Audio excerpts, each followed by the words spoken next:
Kakain kami ng pizza sa bahay ng ate ko kaya gagawa ako ng pastries. Gagamit ako ng 2 roll ng po pastry. 230 grams ang isang roll. I-unroll ito at gagamitan ko siya ng rolling pin para ma-flat at mapantay ang kanyang texture. Kung may time naman po kayo, kayo na lang gumawa ng pastry. Kaya lang, mas maraming trabaho. At pagkatapos, hihiwain natin ito o gugupitin ng 1 cm. Sa isang pastry, makakagawa akong 80 na cones. Kung hindi, madami na siya. I-roll lamang ang mga hiniwang pastry sa silindro na angko para sa pagluluto sa oven. Ang hulmahan pong ito ay mabibili sa lahat ng supermarket o online. O kahit sa Chinese store, kadalasan sa Chinese store mayroon lahat.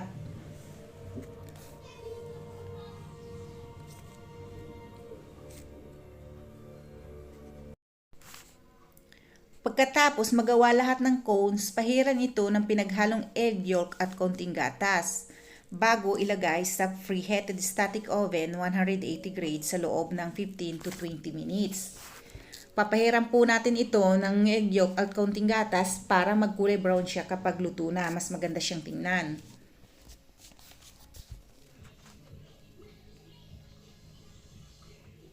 Kapag naluto na ang mga cones, hayaan natin siyang lumamig at pagkatapos alisin ito sa silindro.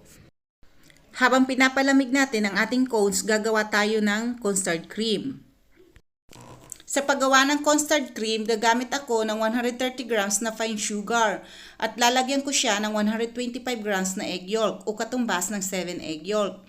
Nagpapakulo na rin pala ako ng 500 grams na gatas. Nilagyan ko siya ng balat ng lime para pampabango. Imimix lang natin mabuti ang ating sugar at egg yolk. Pag nahalo na natin siyang mabuti, lalagyan natin siya ng 40 grams na cornstarch. Yung cornstarch, yun yung magpapadense sa ating cornstarch. Cornstarch. Ayan, haluin lang natin siyang mabuti at lalagyan ko siya ng vanilla scent para pampabango at pampalasa na rin. Sa sandaling kumulo ang gatas, ilipat ito sa pinaghalong itlog, asukal at cornstarch. Dahan-dahan lamang itong ilagay habang patuloy ang paghahalo. Ilipat ito sa mahinang apoy habang patuloy ang paghahalo hanggang sa lumapot ang cream. Kailangan mong makuha ang tamang texture ng cream, makinis at makintab na cream.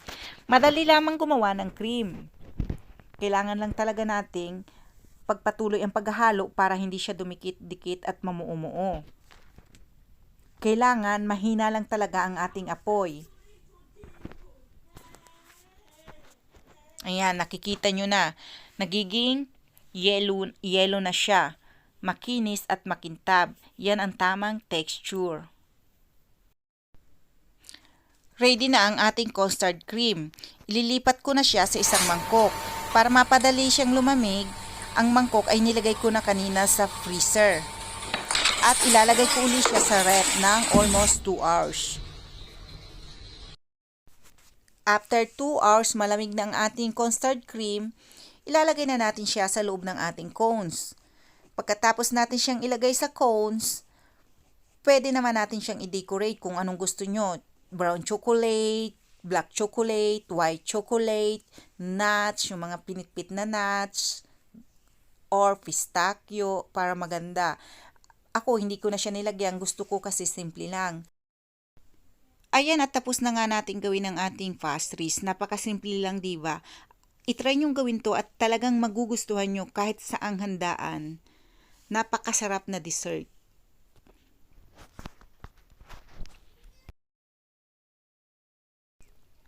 At ayan na nga, pumunta na kami sa bahay ng ate ko para kumain ng pizza at para na rin sa advance birthday ni Ate Marnie at kinabukasan pupunta sila ng Portugal.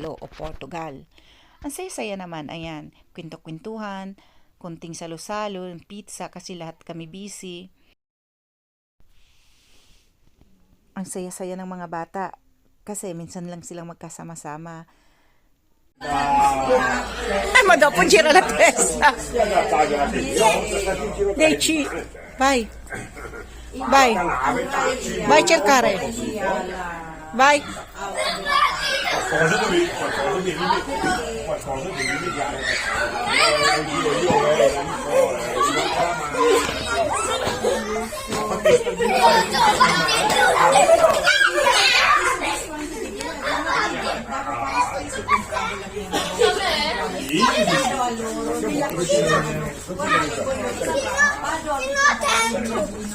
Tempo. Eh.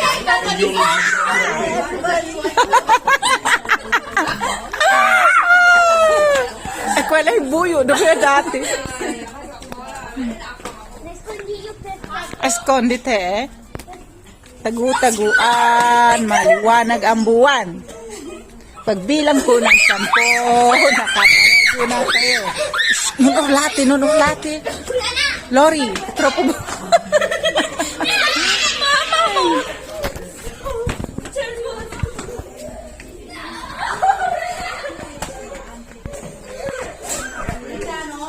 Ay, quella lì, devi contare così, Nicole. Tagu-taguan, maliwanag ang buwan. Pagbilang ko ng 10, nakatago na kayo. 1, 2, 3, Ce l'hai te. 4. Conta.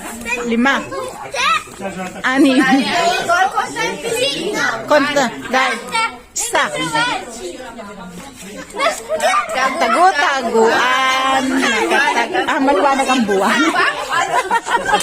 Tagu-taguan, maliwanag ang buwan. Pagbilang ko ng 3, 10, ng 10. Huwag niya kung 3. Nakatago na kayo. Isa dito? Contare fino a 4. Si Ethan, marunong lang siya magbilang hanggang Fino a 30.000. hanggang 10 dapat. Day, tagu-taguan, maliwanag ang buwan. Pagbilang ko ng 3, nakatago na kayo. 1, 2, 3. Ay, 3 lang, di ba? 3 lang sabi. Lapit na tayo sila.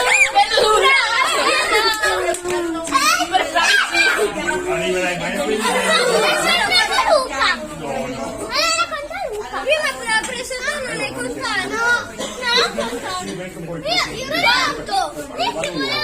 Tago. Io non volevo contare! Ehi, te ne piace 100.000! Conta! Muoviti e conta!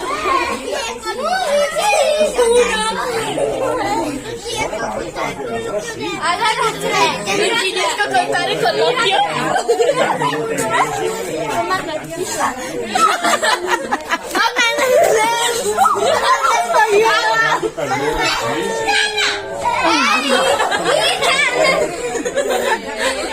Lilima pa lang yung magpipinsan. Ano na kaya kung sa Pinas? Atente, Lilo ka. Noning garage.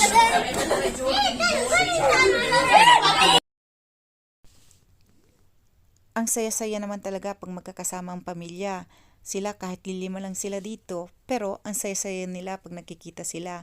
Talaga nagkakagulo silang 5. Ano pa kaya kung uuwi ng Pilipinas at magkikita-kita silang magpipinsan? Sobrang saya siguro. Ayan, hanggang dito na lang po ang aking vlog. Ciao, ciao. Sana nagustuhan nyo.